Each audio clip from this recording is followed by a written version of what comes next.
Autorickshaw চালক শাকিল গত মাসের 27 তারিখ থেকে সে মিসিং ছিল, সে নিখোঁজ ছিল, তাকে খুঁজে পাওয়া যাচ্ছিল না।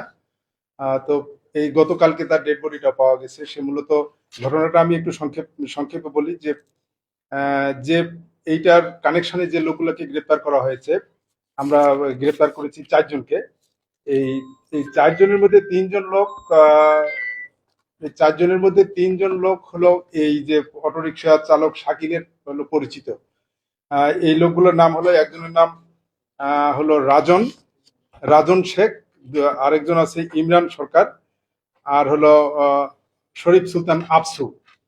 এই আফসু লোকটাই হলো মূলত এই শাকিলের পূর্ব পরিচিত, এবং এই আফসু মূলত একটা বখাটে প্রকৃতির লোক, এবং সে জুয়া খেলে এবং অনেক ধার দেনার মধ্যে আছে। সে তার এক আত্মীয়র কাছ থেকে 25,000 টাকা নিয়ে সে এই টাকাটা তাকে দিতে পারে না, এবং আত্মীয় তাকে বারবার চাপ দেয় যে টাকাটা না দেওয়ার জন্য, এবং গালিগালাজ করে। এক পর্যায়ে এই আফসু সিদ্ধান্ত নেয় যে আমাকে একটা অটো রিক্সা চুরি করতে হবে। তার বন্ধু রাজন এবং ইমরানের সাথে সে যোগাযোগ করে যে একটা অটো রিক্সা ছিনতাই করার প্ল্যান করে। এবং ঘটনার দিন অর্থাৎ 27 তারিখে যখন শাকিল অটো রিক্সাটা নিয়ে বের হয়েছে, তখন এই রাজন তাকে তার রিক্সাটাই ভাড়া নিয়েছে। ভাড়া নিয়ে তাকে মেরে ফেলার প্ল্যান করে।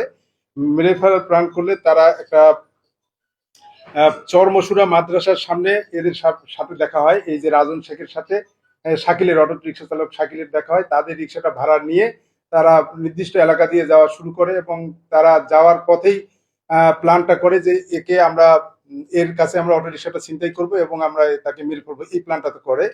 এবং ওই সময়ে একজনের গলায় ছিল একটা মাফলার। এই মাফলার দিয়ে তাদেরকে একটা নির্দিষ্ট জায়গায় নিয়ে যায়। জায়গাটার নাম হলো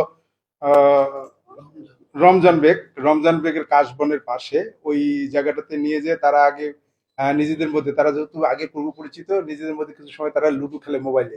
লুডো খেলার পরে এক পর্যায়ে তারা প্রথমে একটা প্ল্যান করে যে তার গলায় থাকা মাফলার দিয়ে তাকে মেরে ফেলবে। প্রথমে একবার অ্যাটেম্পটে পারে না, পরবর্তীতে এক পাশে ধরে আফসু নিজে এবং আরেক পাশে রাজন শেখ এই তার গলার মাফলারটা দিয়ে শাকিলকে হত্যা করে। হত্যা করার পরে তার ডেড বডিটা কাশবনে ফেলে তারা এই অটো রিক্সাটা নিয়ে চলে যায়, এবং পরবর্তীতে অটো রিক্সাটা বিক্রি করার তারা প্ল্যান করে নারায়ণগঞ্জের দিকে যে, এবং একজন কাকে ফোন দেয়। ফোন দিলে আরেকজন